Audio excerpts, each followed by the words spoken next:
Vai mājas tīrīšana var būt efektīva un vidē draudzīga? Vai ķīmiskos tīrīšanas līdzekļus varam aizstāt ar eko-alternatīvām? To mēs šodien noskaidrosim. Man nāks palīgā Zero Waste eksperte Ulla. Čau, Ulla! Sveiks! Lūk, esmu šodien sagatavojis citronu, sodu, citronskābi, sāli. Saka godīgi, etiķi, jā. Vai tā tiešām ir alternatīva ķīmiskajiem tīrīšanas līdzekļiem? Principā jā. Tāpēc, ka, ja skatās, kāda ir tīrīšanas līdzekļu funkcija, ir divas dažādas lietas. Viena ir, ka tu gribi notīrīt virsmu, otrs ir, ka tu gribi dezinficēt. Dezinficēšana pēc būtības ir vajadzīga tikai slimnīcās, vai ja mājās ir kāds ļoti slims cilvēks, tad ir nepieciešama šī smagā komerciāli pieejamā ķīmisko līdzekļu lietošana. Taču ikdienas tīrīšanai mums nav nepieciešams dezinficēt visas virsmas, tāpēc jā, ar šiem līdzekļiem principā pietiek. Ar visām virsmām tu domā, tātad galda virsmas, virtuves kaut kādus griežamos dēlīšus, vai ar to tu domāji tieši traukus, kurus mēs ikdienā lietojam? Arī traukus visam, principā šis der, jo, ja skatās, kas ir soda un kas ir, piemēram, etiķis, tad viens ir bāze, otrs ir skābe. Un šeit notiek dažādas ķīmiskas reakcijas, kas ļauj izvilkt, piemēram, taukus, ļauj nobērst mehāniski nost to, kas ir virsū, tā kā ar mazu piepūli var visu notīrīt, gan traukus, gan arī virsmas, un tālāk var lietot arī siltu ūdeni, lai pātrinātu šos procesus. Mazu piepūli noteikti būs vajadzīgi arī ķīmiskiem tīrīšanas līdzekļiem, jo man arī lietojot kaut ko tam līdzīgi, kas jau ir iepakots pudelēs, vienmēr arī šķiet, ka es daru kaut kādu veidu piepūli. Bet par alternatīvām, kā es varu zināt, kurš kam der? Jo te man ir arī kaut kāds ķīmiskais tīrīšanas līdzeklis, uz kur rakstīts dishwashing. Tātad tas nozīmē, ka es skaidri zinu, ka ar to mazgāju traukus, bet šeit nav nekas uzrakstīts. Tur vajag nedaudz radošumu pielietot un centāvu metodas. Piemēram, soda ir abrazīvs materiāls, nedaudz pieliet ūdeni, rod šī pasta, ar kuru var tīrīt virsmas, var tīrīt trauks, piemēram, ja kaut kas katliņā ir piededzis, jo ļoti labi noņem. Un tālāk, ņemot vērā šos dažādos ķīmiskos procesus, soda labi reaģē ar taukiem un rod šis ziepēšanās process, kas ļauj nomazgāt. Arī krūzīt, tas prasīs nedaudz rokas muskulu pielietot. Vienkārši soda ir jāber iekšā krūzē. Un nedaudz ūdeni, lai veidojas pasta. Un tad tas, kas ir nepieciešams varbūt vairāk, ir laiks. Kad atstāja, kā saka, ievilkties. Tas, ko varbūt komerciālie līdzekļi izdara ātrāk, dabiskie izdara mazāk. Bet tālāk tas ir arī jautājums par tavu pašu veselību. Jo šie ķīmiskie līdzekļi var palikt uz virsmas, var reaģēt ar gaisu, un tad patiesībā rodas bīstamāk savienojumi nekā tajos produktos iekšā. Savukārt ar tādu sodu un etiķi, tas ir, ja mēs šos produktus liekam sev kūkā, tad mēs ar tiem varam arī tīrīt. Un tas ir droši veselībai, mums, mūsu bērniem, mājdzīvniekiem. Un patiesībā ar apkārtējai videi. Jo vēl pēdējā tāda lieta būtiskā, mazgāšanas līdzekļi, viņi jau nepārstāj funkcionēt tad, kad mēs noskalojam, viņi aiziet dabā. Jā, jūrā. Jā, un tur jau ir pierādīts šis kaitējums, tā kā prom no acīm, prom no ikdienas tas tā nav, tas turpina cirkulēt, un, ja globāli paskatās, tas nokļūst ūdenī, pēc tam nokļūst augsnē, iekļūst augos, ko mēs pēc tam lietojam uzturā, to sēd arī dzīvnieki, ko lietojam uzturā, un tad tas nonāk atkal mūsos. Labi, tātad par sodu mēs arī izmēģināsim, iziesim cauri tam, ka šodien ir tātad soda un ūdens, varbūt ļoti labs mazgājamais taukiem, krūzītēm tā tālāk. Man ir citrons. Un ko tad dara citrons? Ar citronu ir tā. To pirmkārt var izmantot gan kā šo smaržu, lai pielikt, ja cilvēks ir mājās sev taisīt mazgāšanas līdzekli, var pielikt, lai būtu šī svaiguma smarža. Bet patiesībā mūsdienu modernajiem šiem eko līdzekļiem izmanto ekoenzīmus, kas ir šī fermentācija. Paņem īpaši citronu vai apelsīnu vai greipfrūtu mizas, sajauc ar cukuru un ūdeni un tad fermentē, ja to mājās taisa 3 mēnešus, resursus, bet tas jau komerciāli eksistē, un iegūst šo ekoenzīmu, kas spēj pēc tam izvilkt taukus, izvilkt dažādus proteīnus, tātad dažādas pārtikas vielas un efektīvi arī principā dezinficē.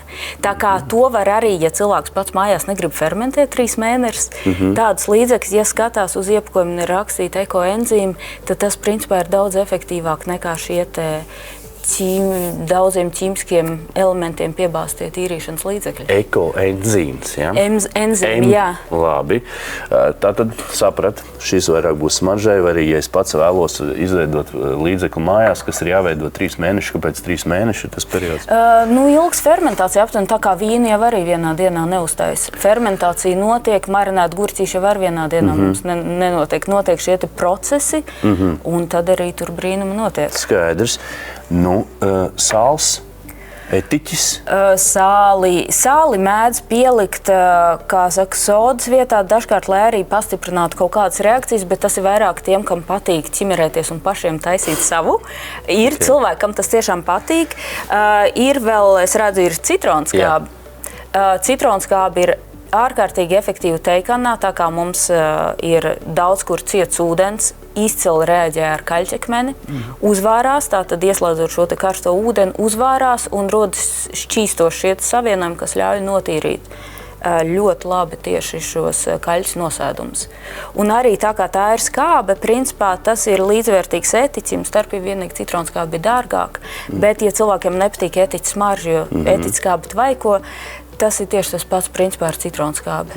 Tā tad var radīt šo šķīdumu un arī dezinficēt, jo tas, kas notiek arī, ka tā ir skābe, tātad tur ir ūdeni radz, un tas reaģē ar dažādām baktērijām, var arī tātad dezinficēt noteiktas, likvidēt noteiktas baktērijas. Tā kā jā, to vairāk citronskābi es pat izmantoju teikanai un sodu vairāk šīm te virsmām.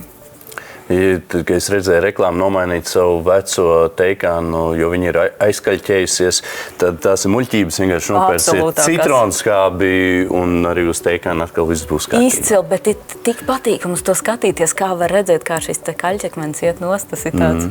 Tas būs jāizmēģina. Cik tu godīgi no šiem līdzekļiem pati lieto mājās? Vai arī etiķskābi un sodu. Tātad viss, kur kaut kas ir jābērž, es pannai, mums viena panna, kas regulāri piedeg, izdarījām muļķību sākumā to nopērkot, un tāpēc tur rod šis te piedegums, visu laiku sodu lietoju, izveidoju šo te putriņu un bērž nost, jo es arī zinu, ka pēc tam man nav jāuztrauc par šiem te ķīmiskiem produktiem, kas tur ir iekšā. Es pielikšu, šī bija soda šeit, ja? Jā. Ok. Uzbēru vienkārši virsū. Es parasti vienkārši iebēru. Viņš izveido šī putriņa.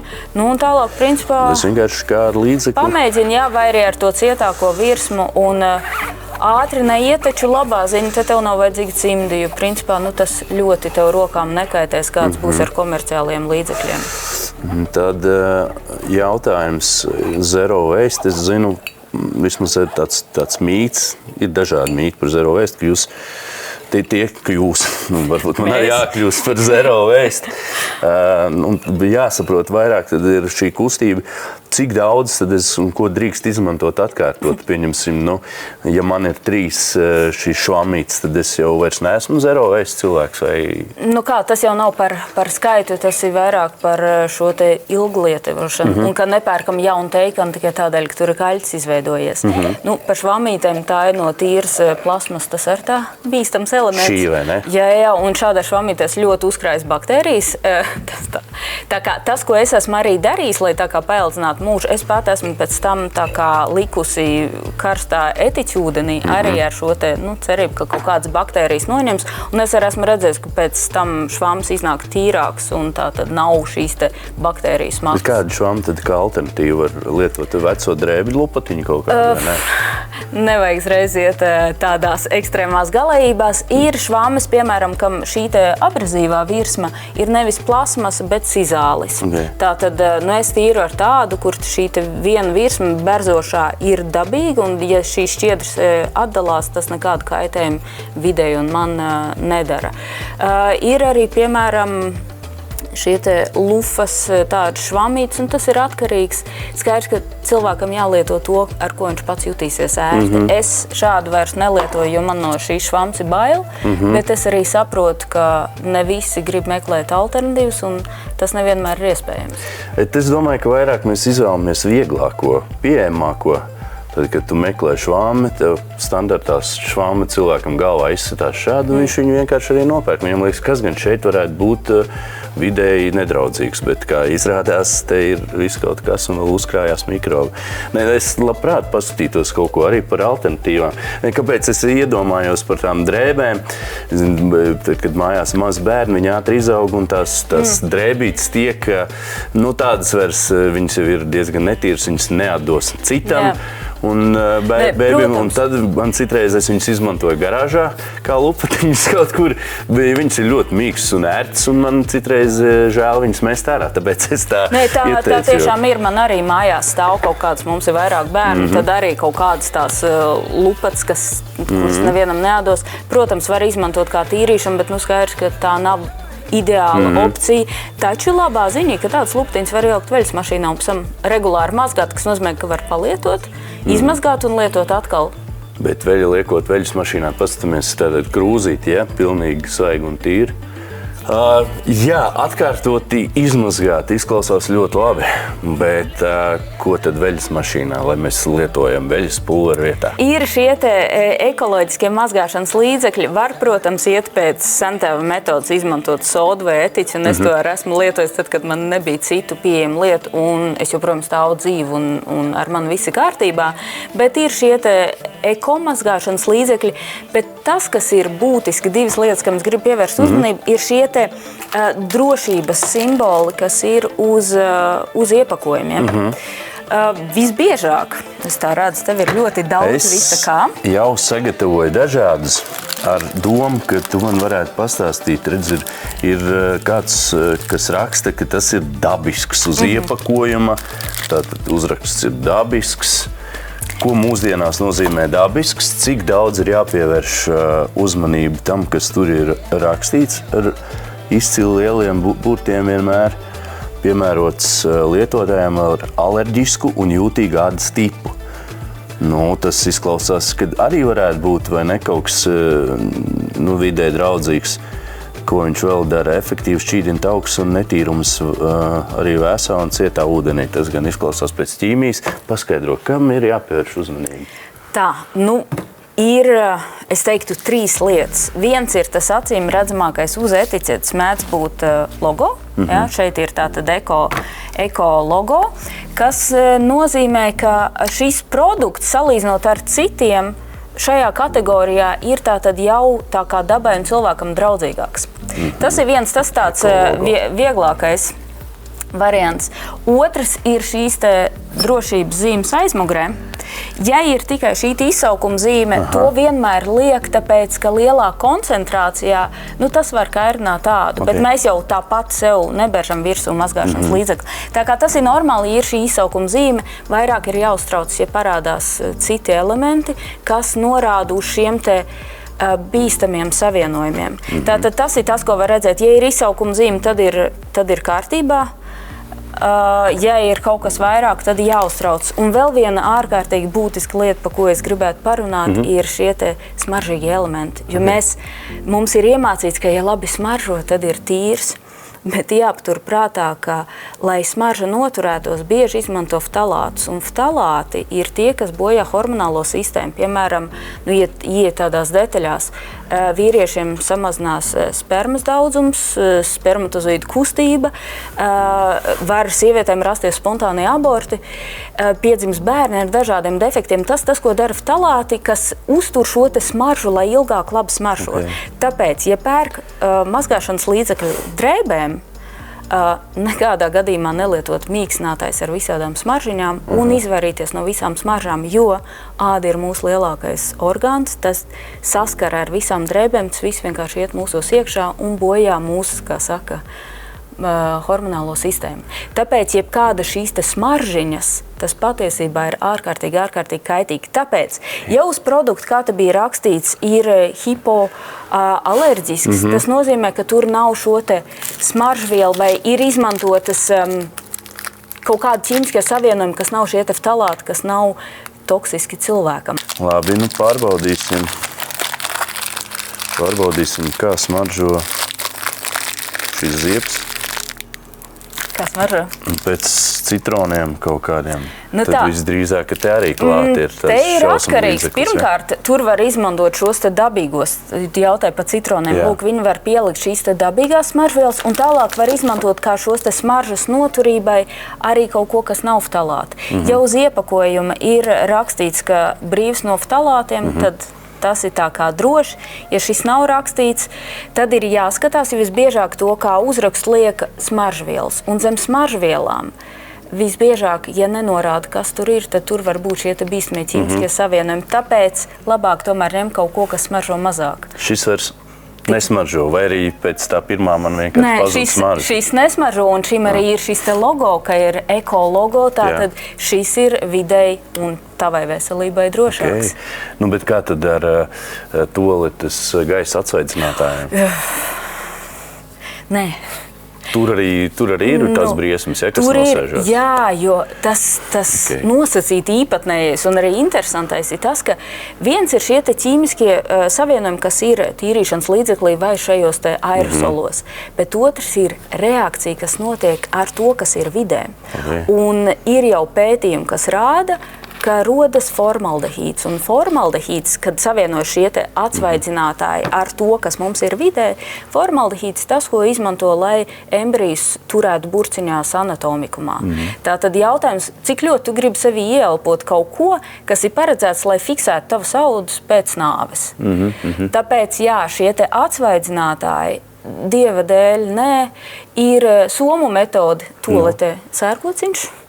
Otrs variants aizdedzina sērkociņu, jā, un tad nav šīs te smakas. Es domāju, nu labi. Drastiskā veidā. Nē. Nu, ja cilvēki grib tikt vaļā no smakām, tā arī var. Pēc dažiem varbūt tā arī vajag. Bet nu, tā tad ir šis te veids, ir arī kafija, piemēram, ko arī var likt kaut vai leduskapī, ja kaut kas ārkārtīgi smird, var ielikt kafiju, kas uzsūks viss nepatīkamās smakas, vai arī soda. Tā kā skatoties, cik liela šī te tolete, bet es ieteiktu izvairīties pilnīgi noteikti no aerosoliem. Un tālāk visi tie pārējie arī, nu, mēs to visu ieelpojam, tas viss mūsos paliek. Nu, labi, nu, un ko tad darīt ar smaržām, vispār smaržām? Tur arī viss nav kārtībā? Nu, lielākai daļai nav kārtībā, tāpēc, ka šie te ķīmiskie savienojumi, kā piemēram ftalāti, ir lētāki nekā dabai draudzīgas alternatīvas, un, protams, biznesa ir biznesa, cilvēki grib nopelnīt vairāk. Jautājums ir, cik ļoti esi gatavs maksāt ar savu un sev tuvo veselību, staigāt apkārt sasmaržojies. Tā kā ir, protams, ir kompānijas, kas ir uz cilvēku vērstas un uz vidi vērstas, un tad viņi izmanto šīs te alternatīvas, kas ir pierādīts efektīvāks, bet dārgāks, un ir tādi, kam cilvēku veselība nerūp. Un tad jautājums ir, ko tu pats sev izvēlies. Bet kā to var uzzināt, tas arī jālas ir aizmugurē, uz etiķetēm? Jāskatās. Nu, un tagad mums ir pieejams tik daudz tehnoloģijas, kur, ja kāds vairs nav skaidrs, to var iemest ChatGPT un viss var noskaidrot. Jā. Protams, ir jāskatās šo te avotu, bet jā. Nu labi. Tad kāds būtu tāds varbūt kopsavilkums un ieteikums mūsu skatītājiem, ar ko mums labāk sākt un varbūt no kā nebaidīties, kas ir bieži vien noteikti ir kaut kādi stereotipi un aizspriedumi un varbūt tikai neziņas pēc, varbūt no kā nebaidīties un ar ko sākt un kas tad arī uzlabosies uzreiz. Nu, pirmais ir izmantot jau to, kas ir mājās. Tāpat soda var pamēģināt patīrīt kaut kādu, ja ir uz virsmas piedegus plīts, patīrīt ar to un redzēsim, būs tīrs, jo, kā es saku, mums nevajag super sterilu vidi mājās. Tas nav labi. Tas pats arī citronskābi teikānē, saku, dara brīnums, tik patīkami skatīties. Labi. Izmantot šo, tālāk pirkt šos te dabīgos ķīmiskos līdzekļus, kur, piemēram, ir šie te ekoenzīmi, un noteikti skatīties nelietot produktus, kur ir vairāk par šo te izsaukuma zīmi, jo tad tas jau ir, principā bīstams mums visiem. Tad sekojam līdzi, un es domāju, ka kopā mēs vidi padarīsim labāk, vai ne? Es tā ceru. Jā, viena vidi visiem. Mājsaimniecībā izmantojamā sadzīves ķīmija var būt bīstama. Ikdienā tiek lietoti gan dažādi tīrīšanas un mazgāšanas līdzekļi telpām, beļai, gan krāsas un lakas remontam, tomēr to sastāvā esošajām ķīmiskajām vielām var būt dažāda ietekme uz cilvēka veselību un apkārtējo vidi. Piedāvājot tirdzniecībā ķīmiskās vielas un ķīmiskos maisījumus, to etiķetē jābūt informācijai par iespējamajiem riskiem veselībai un par piesardzības pasākumiem. Svarīgi pirms produkta lietošanas iepazīties ar ražotāja sniegto informāciju par attiecīgo preci. Eiropas Savienībā tiek izmantotas piktogrammas, melns simbols uz balta fona sarkanā rāmī romba formā.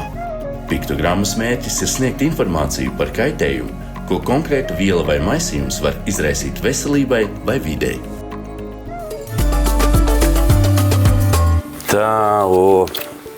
Mums šeit ir ienākusi produkcija ar vēl kaut kādiem papildus elementiem. Korozīvs. Tā tad tas jau norāda, ka produktā ir kaut kas, kas tiešām rada reakcijas ar vidi un visticamākais cilvēku ādu. Kur bija arī rakstīts ka tā tad te ir nav paredzēts tiešai piemērošanai cilvēkiem un dzīvniekiem. Un tātad paredzēts, lai dezinficētu toaletes, bet te arī mēs dezinficējam pret ko īsti, pret dzīviem organismiem, bet mēs arī gan cilvēki, gan dzīvnieki esam dzīvi organismi. Un ja mēs ar šo līdzekli nogalinam vienu, mēs kaitējam arī citiem. Tā kā tas ir tāds viens piemērs, bet es skatos, ka uz pārējiem parasti liek tikai šo zīmi, visbiežāk, jo tad cilvēki arī mazāk baidās. Kāpēc? Tāpēc, ka ja to lieto pareizās mazās devās, tas pats par sevi nekādas sliktas reakcijas cilvēkam neizraisa. Taču mums ir iesēdies prātā, ka jo vairāk puto, jo labāk tīra.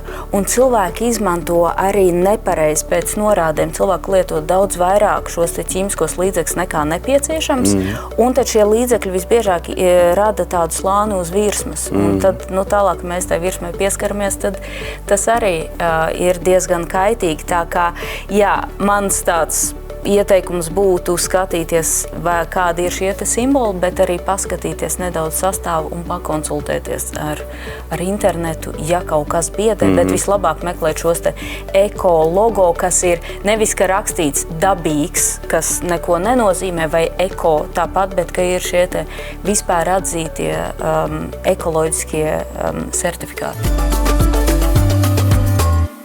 Pirms sajauc divus līdzekļus, pārbaudi, vai tie droši kombinējami. Svaigs gaiss, turi logus vaļā tīrīšanas laikā. Līdzekļus uzglabā bērniem nepieejamā vietā, pat ja līdzeklis ir dabīgs. Kā viens solis pārmaiņām vanasistabā un virtuvē var izglābt ne tikai tavu ģimenes locekļu dzīvību, bet arī paildzināt tavējo. Eko alternatīvas tas nav tikai trends. Tā ir domāšana pašam par sevi un saviem mīļajiem.